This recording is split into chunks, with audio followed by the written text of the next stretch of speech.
Breaking Gulf News. Nairobi, the 1.4 million pupils at Kenya's state schools scheduled to sit their final exams this week have no idea whether there will be anyone to invigilate the tests, let alone mark them.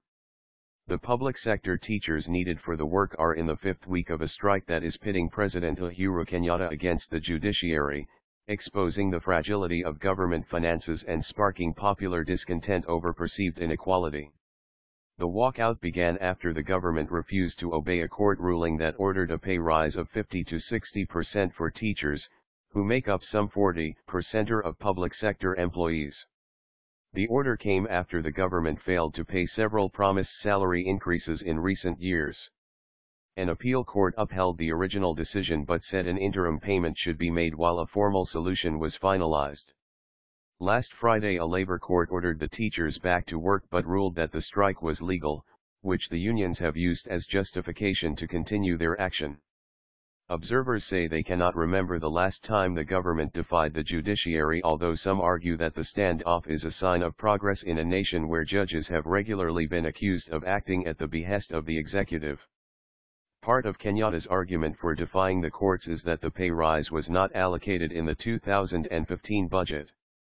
In a punchy speech earlier this month, he said the government could not afford one more penny for the teachers.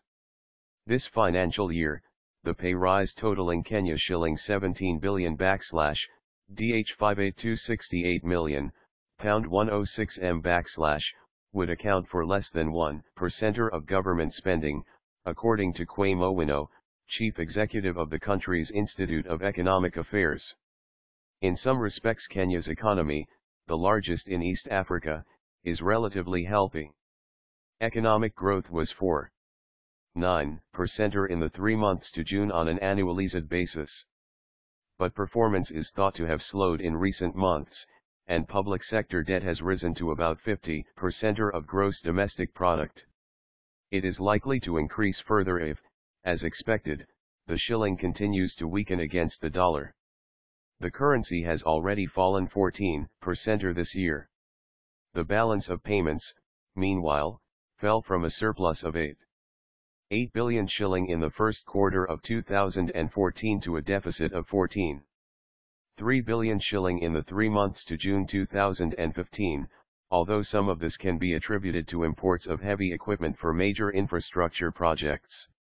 The president is probably 60 to 70% correct when he says the government cannot afford the pay rise, Owino said. Against that has to be balanced what Owino calls wastage, a euphemism for corruption. In July the Independent Auditor General fully approved only 26% of the government's spending and revenue collection. And in the 2014 Transparency International Global Corruption Perception Index, Kenya came 143rd out of 174 nations, with its score deteriorating slightly compared to the previous year. As the strike grinds on, there are signs of nascent social discontent. Public transport businesses have warned their earnings have taken a significant hit as a result of 300,000 teachers and millions of children staying at home. Meanwhile, the media are highlighting the 20-fold disparity between the salaries of junior teachers and the country's MPs. Some MPs and analysts believe legislators' pay should be cut to help fund the teachers' pay rise and damp broader public sector demands for higher salaries. As the strike continues, the fallout is becoming increasingly political, with the opposition launching impeachment proceedings against Kenyatta and holding their largest rally in the capital for more than a year. Nonetheless, few analysts believe the threat to the president is serious, considering his commanding majority in parliament, the fractious nature of the opposition and Kenyatta's soaring popularity since the successful visit of Barack Obama, U.S. President, in July. It is also still 2 years till the next election. The strike is definitely serious for the government, but I don't think it's sufficiently serious to pull the opposition together, Professor Muneen said. The economic fallout would be more significant, he warned, adding, I think there probably will be a compromise, but it depends on how the government plays its hand.